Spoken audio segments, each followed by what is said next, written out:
My name is Josh, and I am the co-founder of a company called ZenMonkeyStudios.com.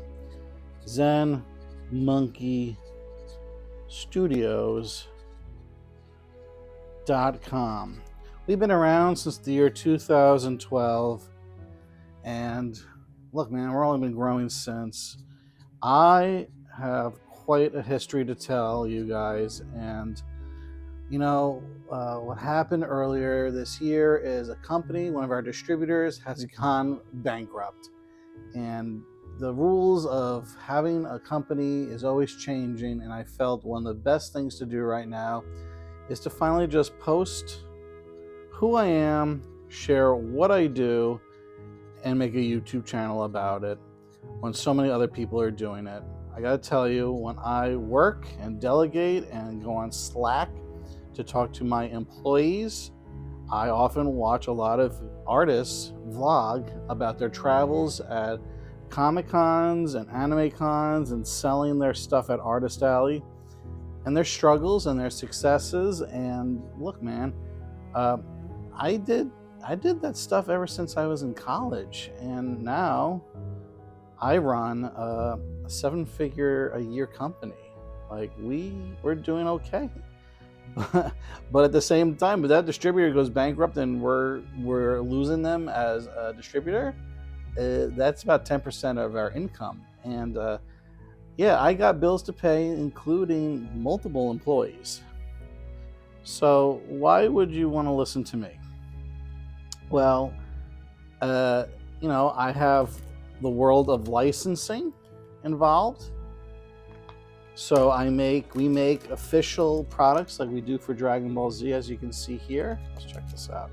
This is 2 new keychains for Dragon Ball Z. And what's interesting about these is that we have to make these designs within the hexagons, because we have a pin series we call them the Golden Series, and the character portraits are within hexagons. And so in order to make keychains and anything Dragon Ball related, they all have to be in the hexagon or in a special framing. We can't have a die cut pin. We can't have a die cut keychain. Die cut means it'll just be the outline of just the characters. So we have to do it slightly different so that we're not competing with other licensees. And that's part of the contract. Like, even if I want to do it differently,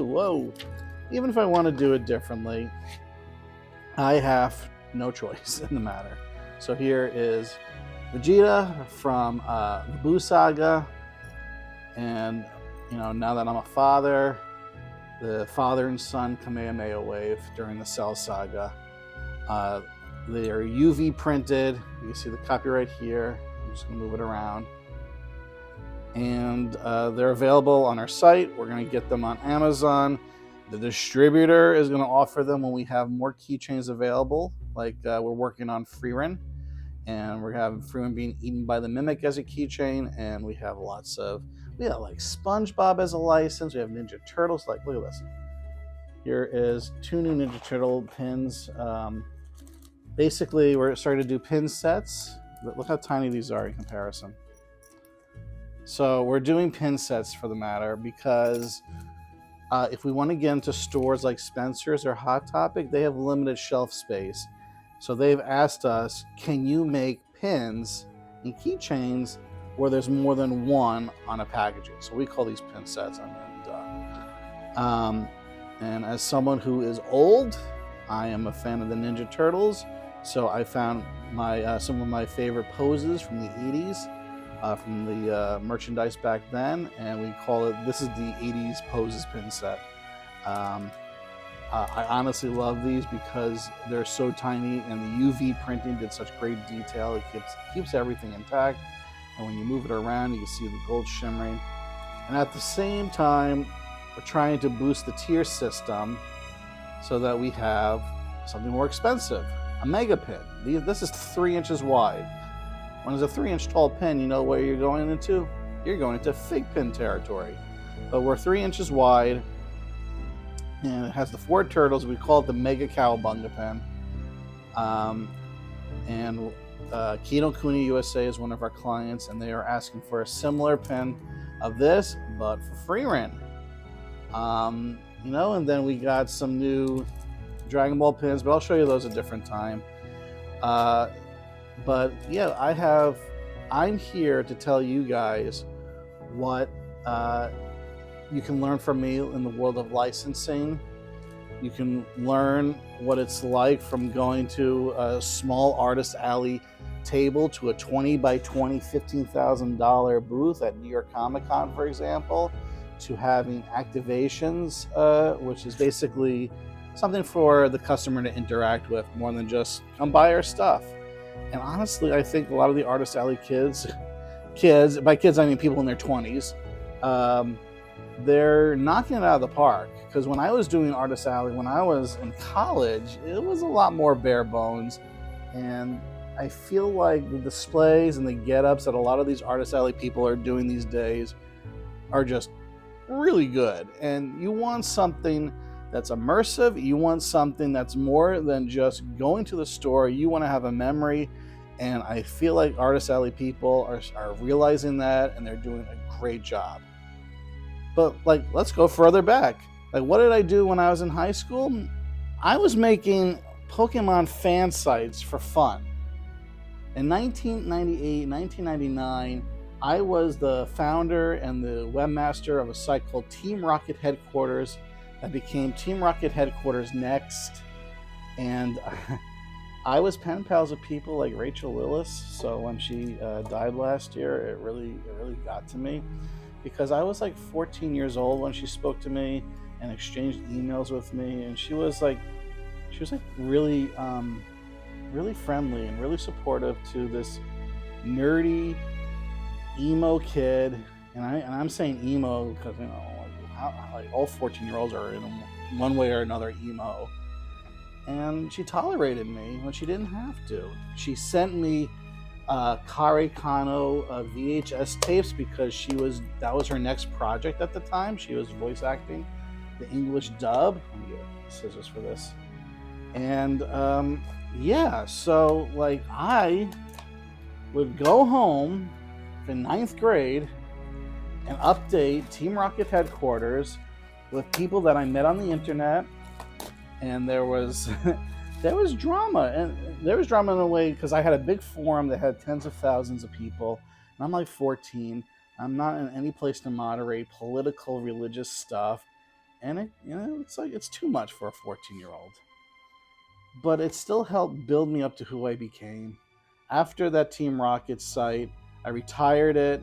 A fan of the site said, "Could we continue the forum?" I said, "Go for it." I think the forum lasted basically until the pandemic. People got married as a result of meeting from it, and lots of cool things happened. And lots of not cool things. I went crazy as a 14-year-old. But I started webcomics, and some of my friends that made webcomics ended up being creators of television shows. We're no longer friends. We've had falling outs, but that's what happens when you grow up. But I've been involved with a lot of people, and I've seen a lot of things, and I hope that you guys stick around and listen to some stories. So, I got some Pokemon cards. Look, man, I like watching people open up these decks. I know a new set just came, and it's all sold out, and everyone's freaking out about the pricing and how it's being price gouged by the collectors. So if you want to open the new ones or you want to get a booster box, it's instead of $150, it's $500. That sucks. But from a business perspective, I get it. That's kind of why for our pins, they'll have a consistency so people can collect all the Dragon Balls. But then they can also collect all the Cowboy Bebops. They can collect all the Freeruns. They can collect all the Personas. There's a consistency to them that people can either get them all or, get their favorite series, or I prefer get your favorite characters. So if we have 10 Gokus, get the 10 Gokus. Don't get the set of 50. Unless you really want to and that makes you happy, then do it. So, I used to collect the base set and the fossil set, I swear to God, there is a little mini book of like my expensive cards when I was growing up.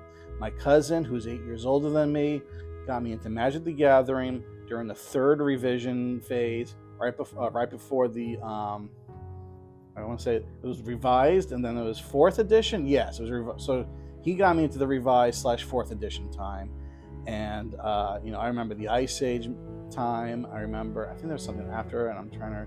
It was like very forgot the word, so we're gonna forget about it. But I have a lot of dual lands, and I know they're a lot of money, and they're in that book, and I can't find that book, and a part of me is wondering if someone stole it from my office desk many years ago.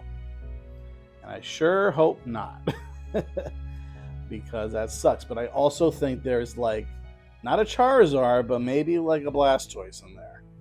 I did find a Chansey from the, it doesn't say first edition, but it is from the base set. It's not from the the 2000 edition or the reprint. It's from the base set. I think unlimited. I don't think, I gotta double check. I'll show you guys later. So I got a Chansey, and I also got a Gyarados. Those two I definitely do have. And for me, like I said, I'm gonna collect characters. So I don't know if I'm gonna collect Squirtle and his family, or I'm gonna collect all the base three, Charizard, Blastoise, Venusaur, because I'm old. Right now I'm collecting Mew. We're gonna have Pokemon. I'm gonna also collect Arcana with you guys, because I went to art school and I gained an appreciation for Disney as a company when I went to college, and how basically the world of art has become very corporate, but it's still there. So rather than going to Italy and looking at Roman architecture from Roman times, or Greek art and Greek mythology stuff, you go to Universal Studios and check out the scenes from Harry Potter. So it's just a shift in humanity, but art is still there when you look for it. And I kind of try to keep that in my mind while running this company.